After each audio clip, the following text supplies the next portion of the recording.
If the Cowboys slowed it down at home versus a Giant team that they had more talent than, I imagine they do the same thing right now. Is this something to keep our eye on as far as totals are concerned with the Dallas Cowboys? Absolutely. Absolutely no doubt about it, in my opinion. If you looked at the way the Dallas Cowboys approached that game, they only started to get desperate when they trailed late in that game.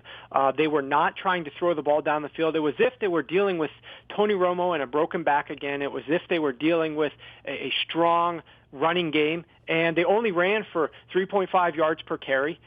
They only ran for 80 total yards. They didn't run for 80 total yards at all last year. Every single game total was higher than that. So this is a team very inefficient running the football, but Tony Romo, 80% completions, a lot of short routes, and they were able to offset that. But now the problem becomes you're not going up against that New York Giants defense, first of all. That Giants defense does struggle, and I think the Eagles' defense is a lot better than the Giants' defense. That's first and foremost. Secondly, you don't have Dez Bryant to take the top off. You don't have somebody like him to double. I don't think there's any wide receiver on that team currently who scares the opponent. And then you've got Jason Witten, who's getting slower. He's still got good hands, but he's not fast.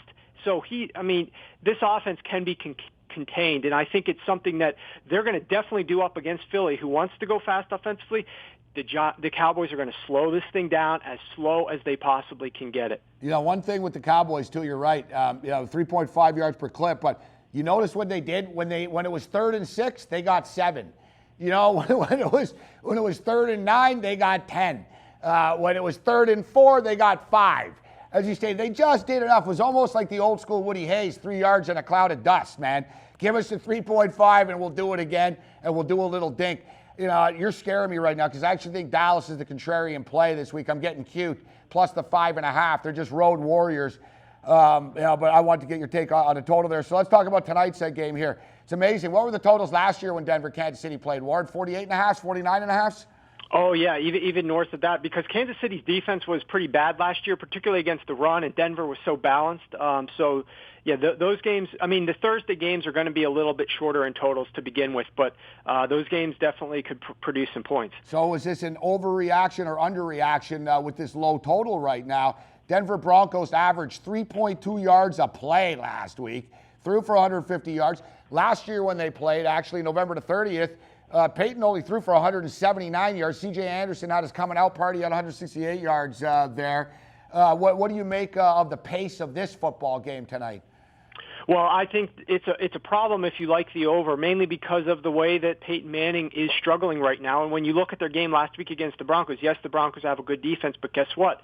C.J. Anderson, a little bit banged up. The Chiefs' weakness is their run defense. They can get after the passer. They're decent in pass defense, so you would think that the key to success for Denver, even more so against this opponent than if they played anybody else, would be to try to establish that run. But so you're going to have to rely a little bit more on Hillman. You're going to have to rely on C.J. Anderson with a little bit of a bad wheel. But against the Baltimore Ravens, the Denver Broncos only had 16 first downs. They went to third down 18 times. That was the second worst early down success rate of the entire week for any NFL team. Only the Ravens were less, and that's the Denver Broncos defense forcing them into that. So, and this is a Denver Broncos defense. They held Joe Flacco and that Ravens offense to only 2 of 13 on third down attempts. So pitiful display from the Ravens offense, but great defense from the Denver Broncos. Great defense in terms of keeping teams out of the red zone. Only 2 total trips to the red zone last week the entire time. I was on Kansas City last week when you're talking about the Chiefs. They obviously had a lot of favor in that game, a lot of fortune go their way with the turnovers near the red zone and converting those into points. But the Chiefs couldn't run the football, surprisingly, against that Texans run game. Jamal Charles did okay, but still far below his average. Only average, I think, the team as a team just around 3 yards per carry. So I have concerns about this game. I think it is going to be closer to the vest, lower scoring. I think it's going to start off slow, and I think that's actually the way to play Denver in some of these games to start the year. If they get down or if they get a lead and the other team's chasing them, then that's when some things could happen. But if this game is relatively close, I think it's going to be low scoring. I agree. I don't see where the points are going to come from. I think that we're looking at the winner could maybe have 20 points, maybe 24 for the winner here this evening gets up there. I'm going to be teasing it to the under with the over of the college game, actually, mixing things up a little bit. I like KC tonight, Ward, and the reasoning is you mentioned this offensive line to me in Denver It's not talked about enough how much they're struggling. Peyton Manning got hit hard last week, and he got sacked 4 times. The Kansas City Chiefs can get after the quarterback. They got a bunch of fast dudes coming off the ends here and stuff. They made life miserable for the Houston quarterbacks. They had 5 sacks last week. Manning is a couple of hits away from being in a lot of trouble. They got to keep him upright. I think there's going to be a lot of rushing attempts here this evening. So I'm going with KC. I got KC to win this game. I'm going to lay the 3 here. Manning's 18-1 in the division, but I think there's a changing of the guard here. I like the Chiefs tonight.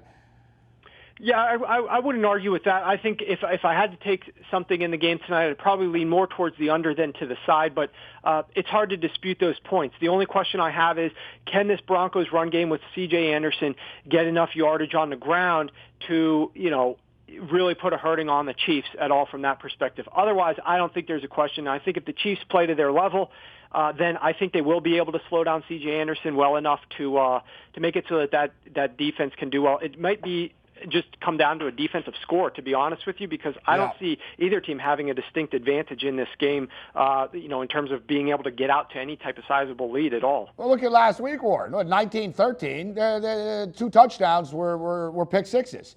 It wasn't even the offenses that got there. People don't realize that. Denver didn't score a touchdown offensively, and Peyton didn't score a touchdown in the preseason either. Let's, in our remaining moments here, let's talk about a couple other games that caught your eye. I like Arizona. I think Arizona almost seems too easy. I hate the West Coast, East Coast thing or Midwest thing, early game, etc. But hey, it is what it is. I got to deal with it. Arizona racked up over 428 yards of offense last week. They averaged 7.6 yards a play. I think Carson Palmer and this offense is extremely underrated, especially in the fantasy world and even the betting world. People just don't believe in the Cardinals. They don't want to back them ever. So I think you get value in short prices. But if they have one weakness, it's that pass defense. You mentioned the Chiefs can't stop the run.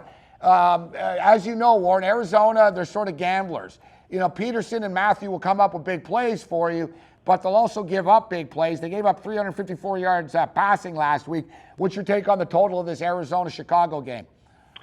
Well, I'm not running my model just yet, but I do think that I'm going to be able to find a little bit of value here backing the over, and mainly it's because of the way that Bruce Arians calls his game plan offensively. If you look at him compared to a lot of other quarterbacks out there and what he was having Carson Palmer do this past week, Carson Palmer was back off of a knee injury. He was having him stand in the pocket and deliver long, deep drops, balls down the field with a lot of accuracy for how far he was throwing them. So they're going to take a ton of shots against this Chicago Bears defense. And the Green Bay Packers didn't take a whole lot of shots because Aaron Rodgers, a more high efficient type game. They're without some of their studs. Jordy Nelson, Randall Cobb was banged up. But Aaron Rodgers still 78% completions on some of the more shorter routes, but still 8.2 yards per carry, 4.4 yards per rush from this Packers offense. The Arizona Cardinals are going to be without Andre Ellington. I think that they're going to throw the ball a little bit more than they did last week, and I think this is a game that they're going to be able to do some things against this Bears defense. Now, on the flip side, I think that the Chicago Bears, they tried to be very balanced. If you look at a team who really flip-flopped what they did from 2014 to 2015 week 1, it was the Chicago Bears. The way that they started to try to run that ball and establish the run, they gained 5.7 yards per carry against the Green Bay Packers defense. Obviously, the Arizona Cardinals run defense is better, so I don't see Chicago really being able to be as successful on the ground, so I think they will be turning a little bit more to the air. But in that game, Green Bay and Chicago, there was only 3 total punts the entire game. So I think Arizona is going to be able to move the ball down the field on these guys, and I think Chicago, like you said, they should be able to take advantage of some mistakes, and guess what? If those mistakes don't pay off and it results in a pick six for Arizona coming the other way, if they do get through on the interception or the read, then that's more points on the scoreboard. So I think the number where it is a couple points too shy. Warren Sharp, sharpfootballanalysis.com. As you can see, literally one of the sharpest guys in the business. Warren, unfortunately, we got about 45 seconds left already here. Carolina, Jacksonville, we talked about it last week. It's one of my top plays of the week. Cashed it under the number in 30 seconds. What do you take here of Mallett starting for the Texans versus Newton and the Panthers? Well, I think number one, if you're going to look daily fantasy, DeAndre Hopkins is a money play this week because he was targeted almost like 80% of the attempts when Ryan Mallett came in that game. But I'm looking at this game, and I'm looking at the Houston Texans.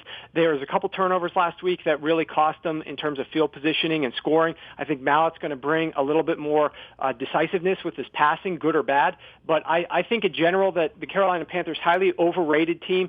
They suffered injury along the offensive line. I like the Houston Texans with the 3 points in this game. I agree with you, Warren, and I came so freaking close to putting it in the LVH Super Contest. Warren Sharp, sharpfootballanalysis.com. It's always a pleasure, my man. Best of luck this weekend.